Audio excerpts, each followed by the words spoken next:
All right, guys. So this one's a special request from my buddy Ray.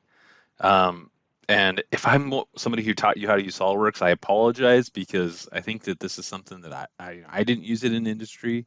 I know it's been in the software for a long time, and it's really useful, but a lot of people don't know about it. So if you have two parts that are essentially the same right now, right? So I have these two cover plates, but I want to make a change to one of them, right? So how I would have done this in the past is gone and opened it up, done a save as, maybe deleted it out of the assembly, and then put it in there, made it up again, done all of that. But there's a much easier way. So you can just right click on the part and you can do make independent. At that point, it'll open up the save dialog and you can give it a new name. Maybe we'll just call this one right.